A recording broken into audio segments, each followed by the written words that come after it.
Pelangi bab 7, kita berbeza, kita penting. Selamat datang, rakan-rakan sel, panggil Rona, si sel darah merah yang ceria. Dia berdiri di tengah-tengah laluan pembuluh darah yang berkilauan, yang kami panggil bandar darah.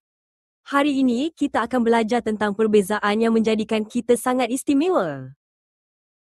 Rona menunjukkan 4 kawan berbeza yang berdiri di hadapan.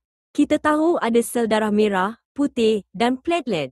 Tetapi adakah kamu tahu, dalam badan manusia, kita juga dibahagikan kepada 4 kumpulan utama, iaitu jenis A, jenis B, jenis Abdul dan jenis O. Ini si Anton A. Perbezaan kami dipanggil antigen, jelas si Anton A, sambil menunjuk topinya yang unik. Antigen ini seperti tanda pengenalan diri. Darah jenis B mempunyai tanda pengenalan yang berbeza pula, dan itu yang menentukan jenis darah kita. Tiba-tiba, Wira, si sel darah putih yang besar dan gagah, muncul. Dan tugas saya adalah untuk melindungi badan, kata Wira.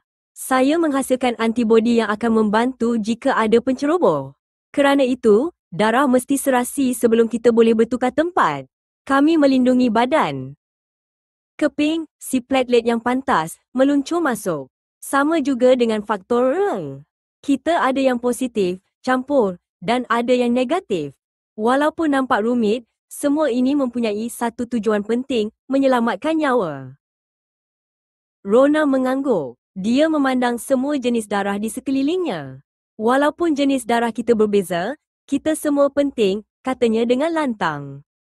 Kita semua bekerjasama untuk memastikan manusia kekal sihat dan kuat. Itu fungsi pertama kita, menyelamatkan nyawa. Wira menyambung, fungsi kedua kami adalah menjaga kesihatan harian.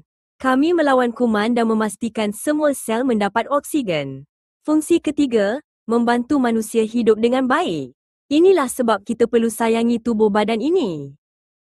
Ini mengajar kita nilai murni yang hebat. Kita belajar untuk hormat perbezaan, setiap jenis darah unik dan diperlukan. Dan kita belajar untuk tolong-menolong, seperti yang dilakukan oleh si Anton Abdul dan si Anton O. Rona memeluk dirinya. Kita juga mesti sayangi tubuh badan kita. Ia adalah rumah kita. Dan yang paling menyeronokkan, kita dapat belajar sains dengan gembira.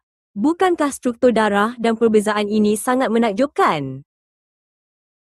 Semua sel bersorak. Di bandar darah, semua sel tahu bahawa setiap antigen, setiap antibodi dan setiap faktor R mempunyai peranan. Walaupun kita berbeza, kita bekerjasama untuk menjaga kehidupan.